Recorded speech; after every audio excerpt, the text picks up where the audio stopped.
Hello gamers, I'm GoldDemon12 and today we're going to be talking about everything you need to know before going into Zenless Zone Zero. Zenless Zone Zero is a free-to-play action RPG gacha game, developed by the same creators as Genshin Impact and Star Rail. However, it takes place in an urban fantasy world with very expressive characters and a variety of different enemies. The main premise is that you, the main character, are an agent, are in this game called proxies, and you're going out into the different hollows, the zones within the game, to clear them out for different missions and to progress the story. As for the story, the main character owns a comic book store, but on the side they also do their proxy business of guiding people through hollows. It's going to be interesting to see where Hoyoverse takes this in the future, as right now we only know more about the story as for part 1. They did recently announce part 2 and 3, or chapters 2 and 3, for the live game that we'll be delving into, that being the arc with Victoria housekeeping and a third one. I would like to know, as of late the developers have put out a lot of interviews that definitely changed the landscape of things for this game. They emphasize the fact that they are listening to feedback, and they have also made significant changes to the game that I think are worth noting for any new players to the game, or if you haven't been keeping up with the game, it's worth knowing about these changes because it may make you want to play the game more than you previously would have. Let's start with the combat. The combat is super flashy and each character has their own variety of combos and abilities that synergize with other characters. It's important to keep mind of this whenever you are team building, as this will drastically change your character's ability to output damage in this game. For example, a character like Ellen Joe, the first featured limited character, will get upwards of 30% extra ice damage for having corresponding teammates on the team, that being either teammates of the same element or teammates from Victoria housekeeping. I'm going to do a rough explanation of the game's combat, covering over the basics of stuff. If you want a more detailed guide, don't forget to like, subscribe, and I'll make sure to make one. So, each character has a specific attribute or element that is applied to them that will determine their damage type, such as ice or fire. These elements play a role in their more powerful moves for each character. These attributes include physical, fire, ice, electric, and ether. Each character also has their own designed fighting style that will determine what weapons they can equip. For example, support characters will be using support W engines and attack characters will be using attack W engines. The way this game handles characters and their roles is a bit different than other Hoyoverse games you might be used to.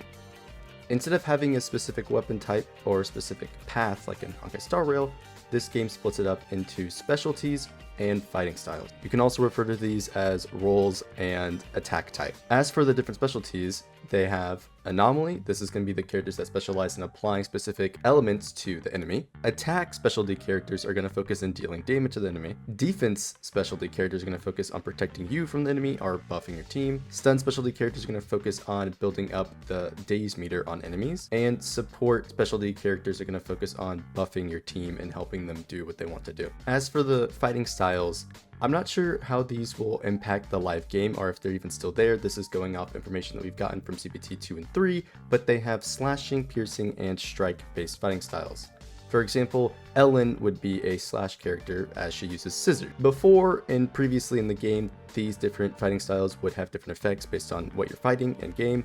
Not sure how these would apply now. I will make sure to update this if I do make a future video related to the game's combat. Just like any RPG, every character has their own stat page that's going to help impact their combat ability. Stats like HP and defense will keep you alive longer. Attack, crit, and crit rate are going to help you output more damage. Anomaly Master is going to help you apply your element more for the different status effects in the game, and so on. Each character has their basic attack. These are mainly used for dealing damage while your cooldowns are down, as well as help you generate energy and build up meter for your special attacks. They also deal damage to the enemy's daze gauge. This is what you need to build up if you want to stun the enemy. Dodging in this game gives you some invulnerability frames, or iframes, meaning that you won't take damage for a few seconds after you perform a perfect dodge.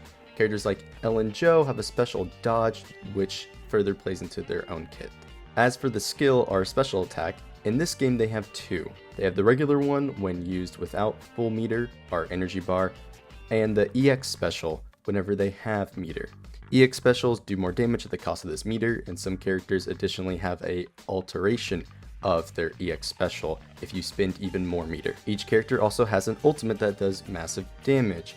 Ultimates in this game do not use the same meter as specials. In fact, they use a decibel system, which is a point-based system you get by dealing damage to enemies or different various combat actions. The important thing to note of here with this decibel system is that all characters actually share the same ultimate bar. Once you get 3000 decibels, this is a number you see on the left side of your screen that builds up over time while in combat. Once it's used, you can only use that one ultimate for that character. And then your meter will go back to 0 and you'll have to build it up again to 3000. This could throw some people off as they might not be used to a system like this where if you use one ult, you can't use the other character's ult. So you're going to have to plan accordingly for which ultimates you want to use on what character. While in combat, you can also switch between your other 2 characters on your team.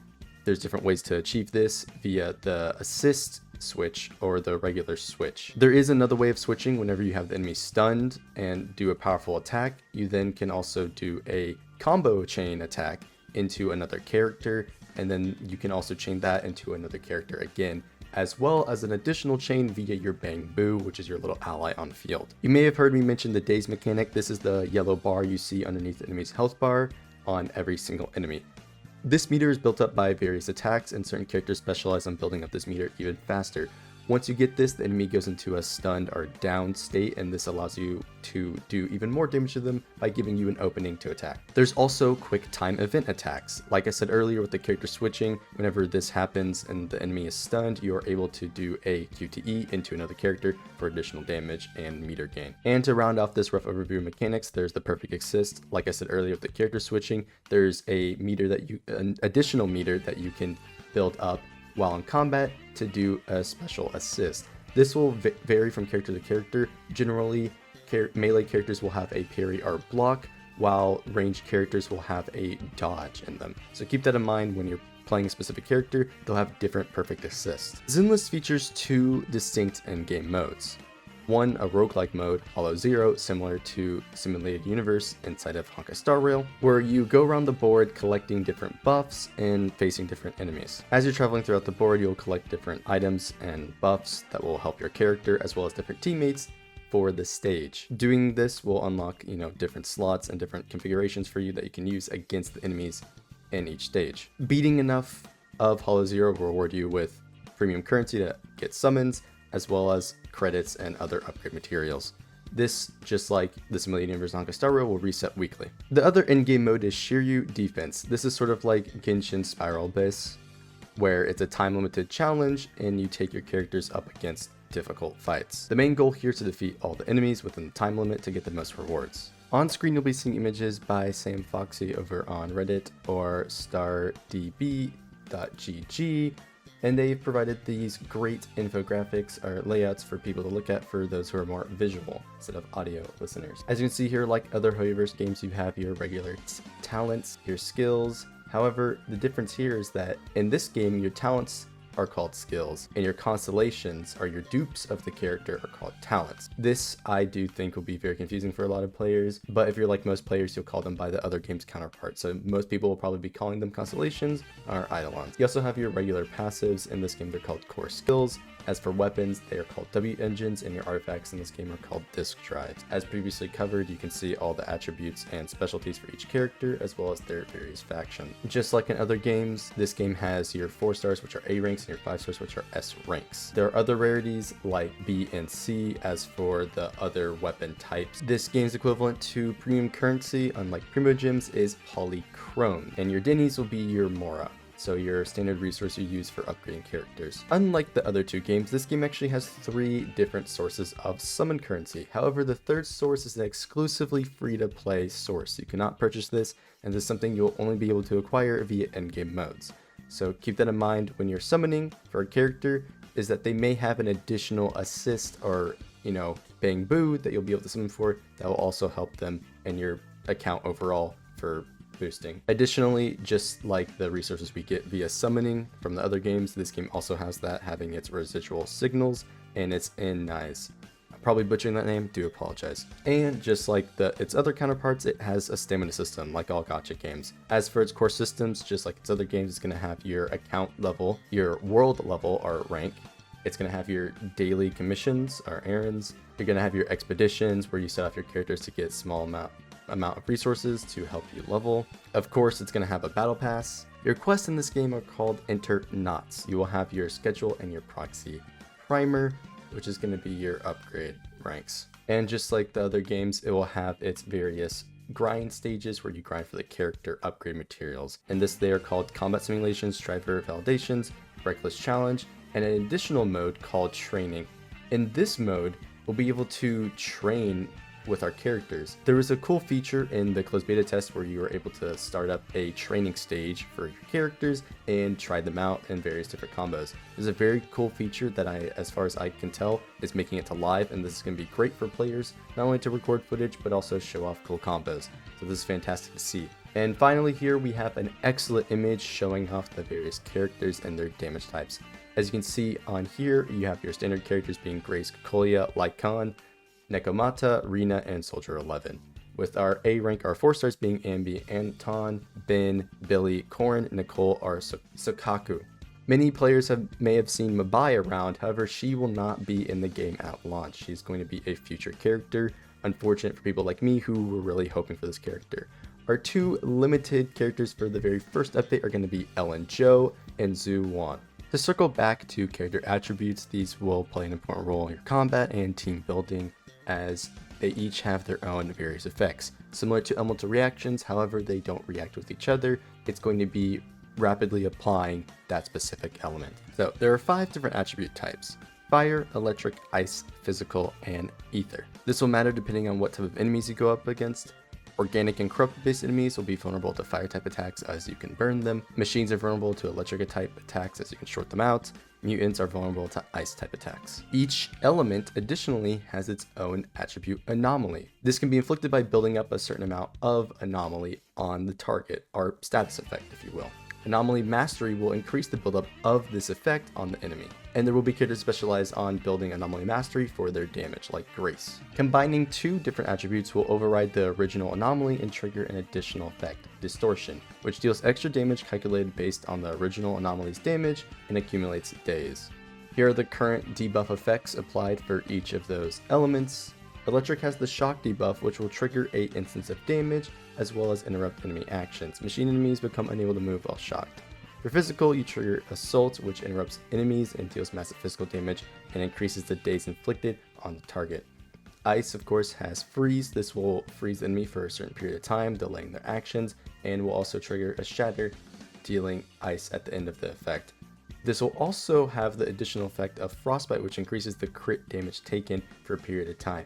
This is a very powerful effect overall, as this will allow you to just do more damage on any given team as long as you trigger Frostbite. So keep a lookout for any Frosts or Ice anomaly characters, because they will be very powerful additions to whatever team. Fire, of course, has Burn, which will deal continuous fire damage, and organic enemies are unable to move while burned. This makes sense because, well, what if I set you on fire? Crazy, right? You wouldn't be able to move as effectively. Ether has Corruption. This will cause additional ether damage, and corrupt enemies will also attack both friend and foe. So this is sort of a interesting mechanic that allows you to make allies in battle, which is pretty cool and interesting to see. Not sure if these effects will change in the live game. This is sourced from Pridewind and their overview of anomalies. So if I'm wrong, of course, I will update that in a future video if we get there. All of this is important to keep in mind for your team and how you build them, because it's going to matter on who you bring. An example team that makes use of all the characters' abilities will be Ellen Jo's Mono Ice team. This team consists of Ellen Jo, Von Lacan, and Sokaku, all of which who have good synergy with each other. Ellen Jo's core ability, Rising Storm, when another character in your squad shares the same attribute or faction, will activate this ability.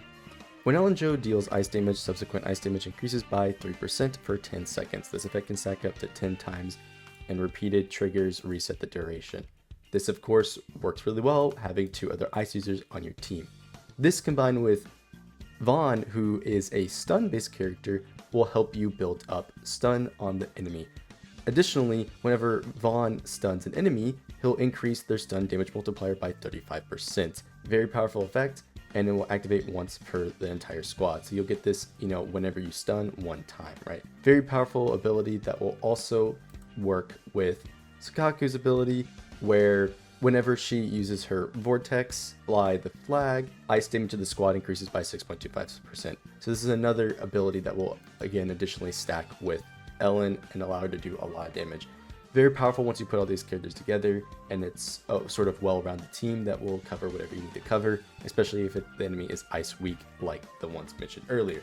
This is sort of how you're going to build all teams. You're going to want to look for kits that synergize with each other, with their core abilities. This is one easy way to tell. Of course, prioritizing a character that will have attack and then a support and 2 other support characters is primarily what you'll be doing for most of the game. This of course can vary depending on the form of content. This is just an example I want to give that is pretty popular, as Ellen Jo is the first limited 5-star character. Additionally, for your team, it will matter for your Bang Boos. This is the little assist ally that I mentioned earlier. Every Bang Boo has their own innate ability, and for example, the Butler Bang Boo has the ability to create a snack that will generate energy for your active character. Whoever picks it up, that is. That's going to be fantastic for rotations and outputting damage, as well as using your abilities. So effects like this will matter a lot in terms of actual combat, and you want to keep in mind as well whatever Butler you have on your team. Additionally, of course, there are the disc drives, the artifacts of this game. For a team like this, you're going to want to equip at least Ellen Jo with the ice boosting damage one, the polar metal. This will increase her damage and dash attack damage by 20%, and whenever a member of the squad freezes or shatters an enemy, the buff further increases by another 20% for 12 seconds. Clearly a very powerful effect that will matter a lot in terms of actual gameplay and what you want to do.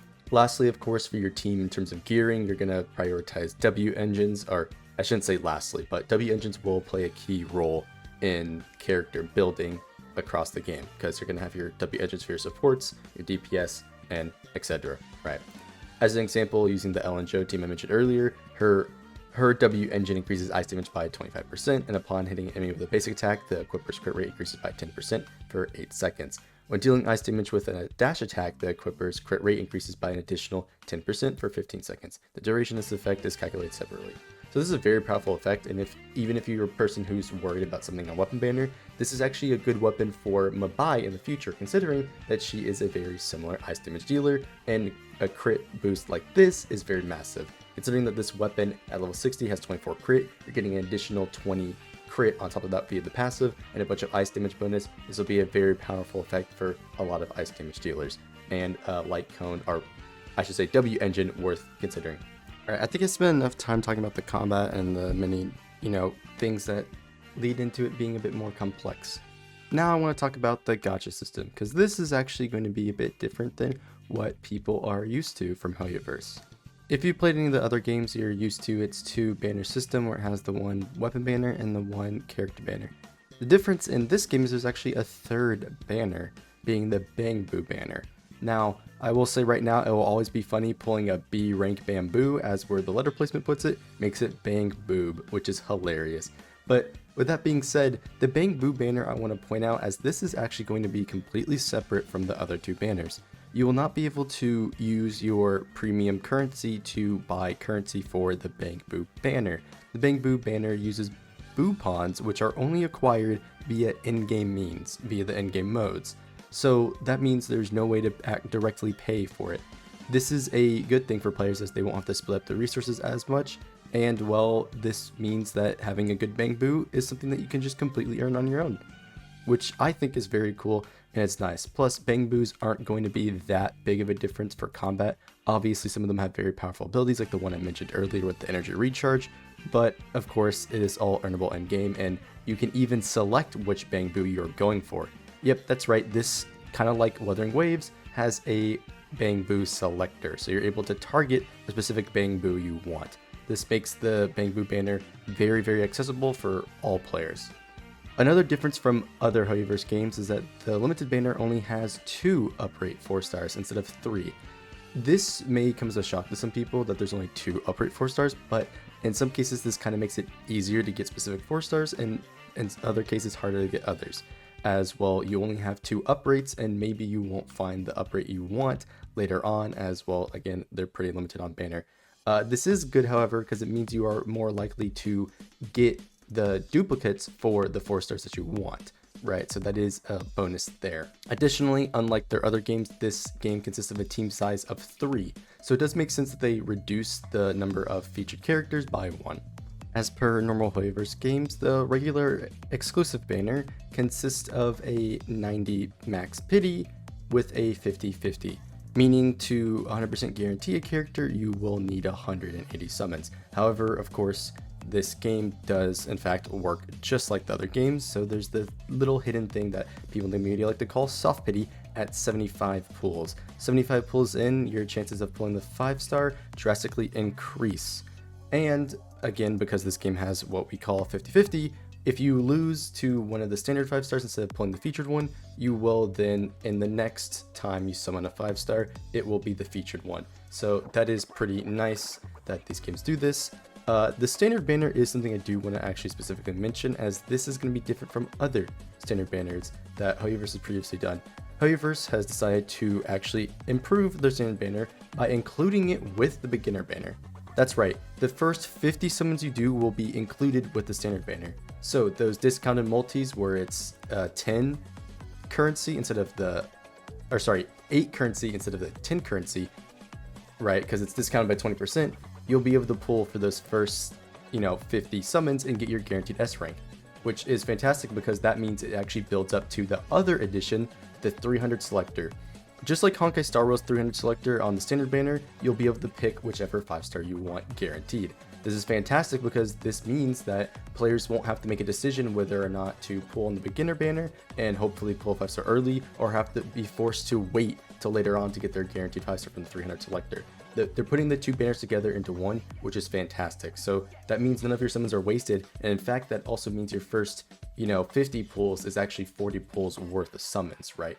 So it's actually much easier to get the 5-stars you want and or reroll in this game than other previous Hoyoverse games. So that's fantastic that they're doing this. I think this is great. I think this is how this should have been in the beginning, but they're not going to change the other games now that they're out, right? But having this already makes this a fantastic standard banner because you'll be able to pull whoever you want and it won't be too long for you to get that. I would expect if we go by a normal pull count, people will probably get this by, I wouldn't say the end of the year, but going into the new year, they would definitely get their 300 selector character for sure.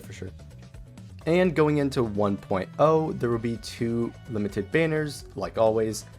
The first character being Ellen Jo that I've been talking about a lot, and then Zhu Wan. Apologies, I've probably been saying the name wrong this whole time, but those are the 2 limited characters, Ellen Jo being the first and Wan being the second. As for the weapon banner works just like Honkai Star Rails, to where it's a 80 pity and is a 75-25 to pull the limited 5-star light cone that you're hunting for, or W engine.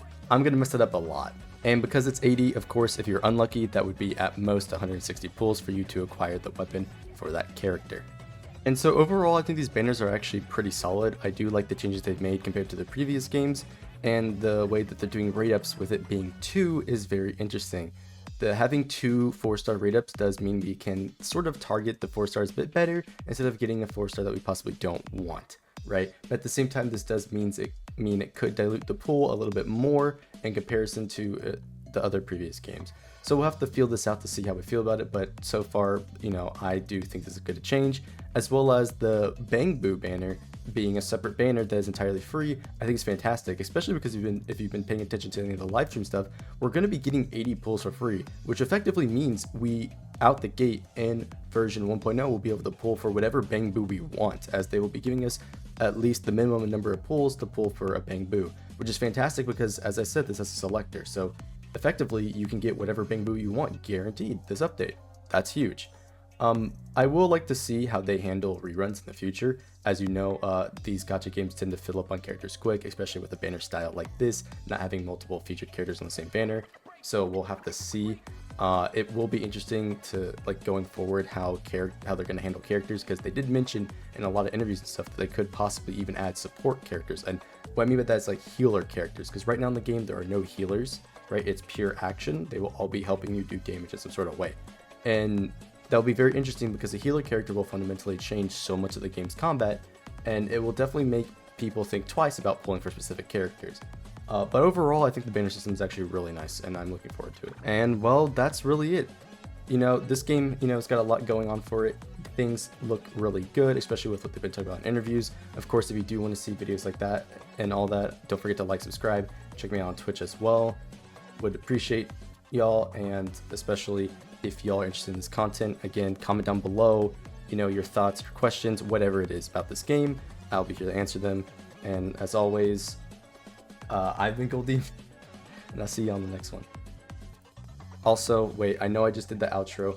I wanted to throw in the fact that this obviously was just a rough overview of everything important to sort of introduce people into the game. If you do want me to do another video going over more of the game, of course, don't forget to, like and comment. I will definitely do so. And yeah, that's it.